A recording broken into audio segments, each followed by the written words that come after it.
Hello, everyone. This is and thank you for tuning in. If you've seen the replay, I quickly wanted to discuss with you about my blueberries. I want to say first of all, thank you new subscribers for liking my page and becoming part of my family.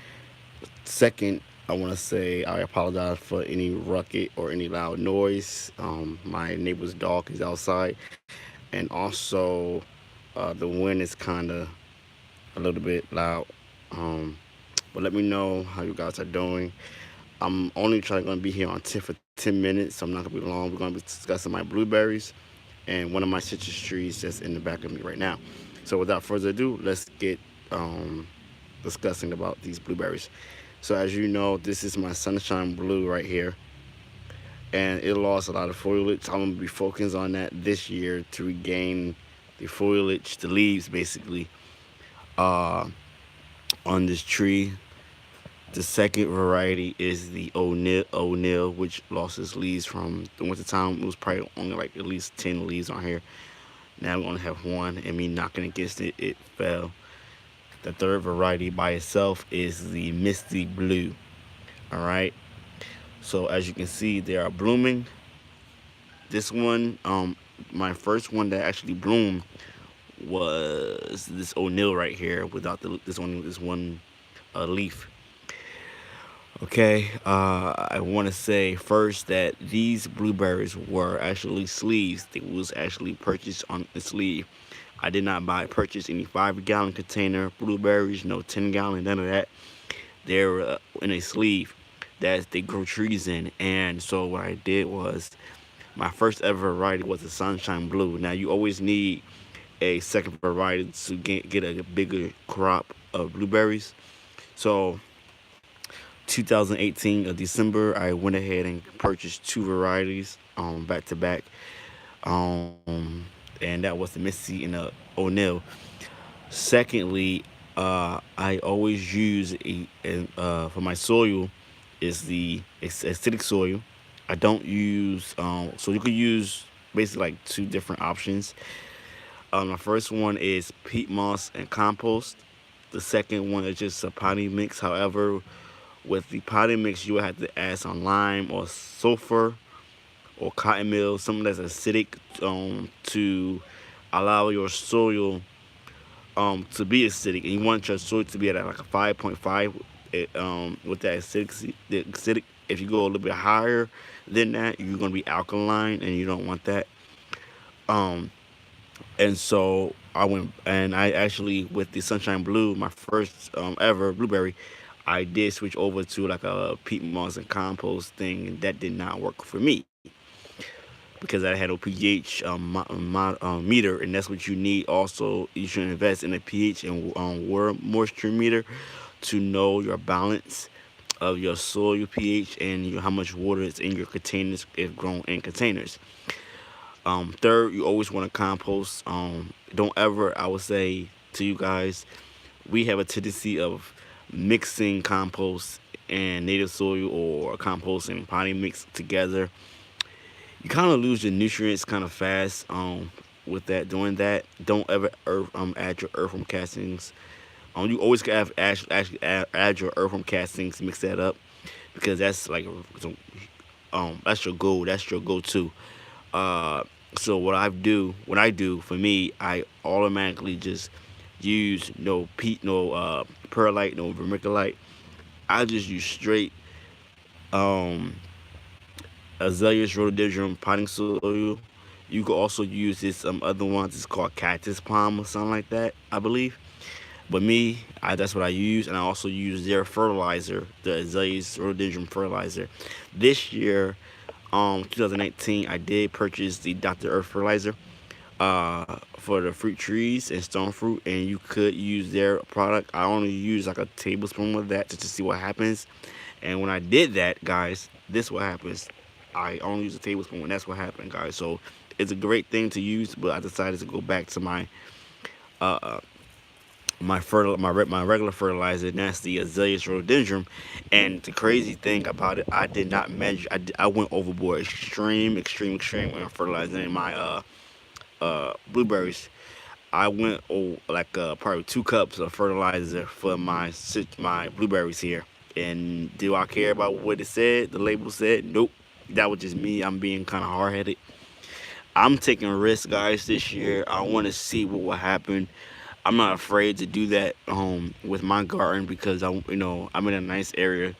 I'm in Zone 9B in the Central Valley, California. So yeah, we have our frost, and I'm up around when our frost is actually developing. I'm up at 2 in the morning, going to work and stuff. And so I'm up, it'd be like over 30, 37 and down below. And I'm seeing frost, all over the place. And it doesn't bother me that my blueberries or citrus trees and my stone fruit is not protected. The only thing that I'm protecting this year is my figs. That's it. That's the only thing I'm protecting in my garden. Period. I don't care about none of this frost stuff that's happening. That's just me. Cause like I told y'all, 2018, I'm gonna taking risks. I'm seeing what will happen this year because I want to make sure my trees and blueberries and everything I'm growing this year, like the stone fruit, citrus and stone fruit, will be able to handle cold climates. So that's just me.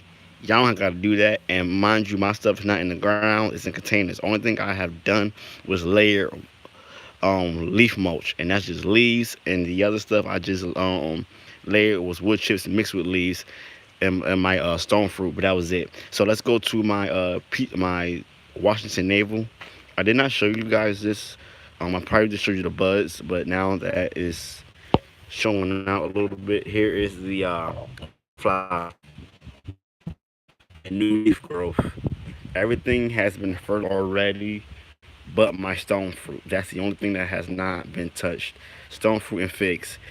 But as far as vegetables, fertilized with the vegetable fertilizer by EB Stone and the Azaleas rhododendron fertilizer, also by EB Stone, has been my citrus has been fertilized last week. So as of last week, I already went and fertilized my stuff. Now, you want to go ahead and wait till your last frost to do that. Me, like I told y'all, I'm taking risk. I'm challenging myself this year with certain things. I want to see what will happen. And as you can see, because of the frost, look at that. You see that? That's what happens when you don't protect your trees, and they curl up when it's too cold, or when it's too much water. Okay, that's another thing you want to be careful of. We have been having a lot of rain um, this year, 2018 to 2019, and so this is what you see. This is what happens when you have too much water, or for your frost issues that you have.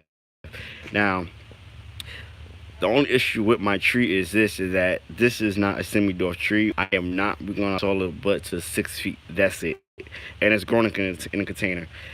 And as you can see, this is right here is just nothing but leaves. And see, this is worms. Automatically, just a worm right there, guys. All right. Yes, ma'am. Do you want some lemons? Sure, I'll take some, ma'am. My husband just puts a whole bunch of Thank you. I'm sorry. Adam, I'm sorry Thank for you. interrupting. No, you're fine. Have a good one. Thank you so much.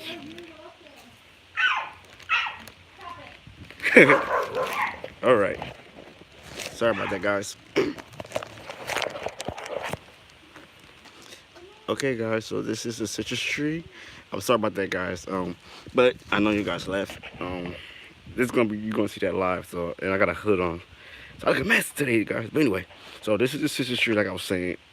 I gotta just the only thing I have to do is just be careful with my trees. But they are in a south-facing window, south-facing area. All right, guys, south-facing area. The trees are in a south-facing area, so that's why I don't place any frost blankets. I did not place any frost blankets on my citrus trees this year because they're facing the south-facing area. As long as you allow your trees to be in a south-facing area, you should be fine. But if you want to go ahead and get frost blankets, by all means do that, or you can use those old LED Christmas lights. So this is the Washington Navels. It's a standard tree and it's growing new foliage, new leaves. As you can see, there are leaves missing. Okay, and then we also, every time we eat any kind of citrus, we place it back here. This is not no regular orange. This is actually mandarins. Okay, this year I'm in Zone 9B in the Central Valley of California. So yes, babe. I know. I'm coming right back. I'm coming right inside in a minute. Can you turn it down, please? Sorry about that, you guys. That's my wife. So very quickly, um, I got food on. I'm cooking dinner, so y'all gotta excuse me. I was trying to be short. That's why I was trying to hurry up. I got interrupted twice. But anyway, so there's new buds growing here. Um, it does get cold here where I'm at. I'm in actually Sacramento. I'm with Organic's Best Urban Gardener, if you don't know. And it does get cold here. So when I'm up around 2 in the morning, I'm leaving out my house. It's literally like sometimes it could be like 37 degrees in my car, but it's actually the temperature is actually lower than that. So it's like probably like what 27 degrees, 28. And I don't protect my trees, like I told y'all. That's the Washington Navel. Nah, I'm cooking dinner, man. So don't worry. I'm doing my thing, man. I got this. I ain't gonna get in trouble. And this is the Aurora Satsuma. This Aurora Satsuma does well in cold climate. So if you don't have one, get you one. And this right here, I'm gonna show you right quick. It's a Meyer lemon, y'all. So, like I told y'all, I have not done anything. And as you can see, the Meyer lemon, I just this is what happens with your Meyer royal peach or a Sousa peach. This is the donut peach, white variety. I don't have a yellow yet. I'm trying to convince my wife to get a yellow peach tree. Other than that, guys, oh, and this is the figs, and that's the frost blink on top of bush. Am I embarrassed about it? Nope, not at all. And over here is this is one of my grapes. I don't know. This is my second year having this one. Is in this 5-gallon container. Uh, from what I was told, you don't supposed to let the fruit the first year. I did anyway, just to see what happens. And I have a video somewhere like from last year, I guess, and ate. I didn't do a video of me eating it, but it was actually good. This is a red. I can't remember what this is. I took the tag off. This is a red variety. That's all I can remember. Seedless. I know that for a fact. But my goal is to get a different variety next year in 2020. And probably just get rid of that one. Because I want everything that has seeds. And my focus for next year, and actually this year and next year, is to get everything perennial and not just annual. So this is all we eat back here. It's just Swiss chard, kale, spinach, carrots. I have carrots from seed that's growing still. I still have strawberries. This is our strawberry container right here. And then right here is the I can't remember what it is right now. Thornless blackberry, okay, and that's by Dave Wilson. All my berries is from Dave Wilson, and my stone fruit is from Dave Wilson. All my citrus is from Four Winds Growers, guys. Oh, and this blood orange down here, guys. So tomorrow my landscapers are coming in. They're gonna clean up back here, so I don't gotta worry. So that's all I want to talk about. I gotta go. I gotta go finish cooking dinner for my wife so she can eat. And yeah, happy gardening to you all. Have a blessed weekend and week. I will be going live on Friday, sometime Friday afternoon. Just be on the lookout. I don't know what time yet because I have some work I gotta get done first before I go live. But it might be like probably around 4 o'clock Pacific Standard Time, which is about 7 o'clock East Coast time, I believe. And so I will be discussing my moringa tree that I had last year. I grew from seed. And so just be on the lookout for that video, that live stream on Friday. Until next time, guys, I gotta go. I hope you have a great week, a great weekend if you don't see me. And remember, you're always destined for greatness. Yeah, thank you, Mr. Garden, the Bulls Garden. Yeah, I know I'm gonna get in trouble. She gonna yell at me about just leaving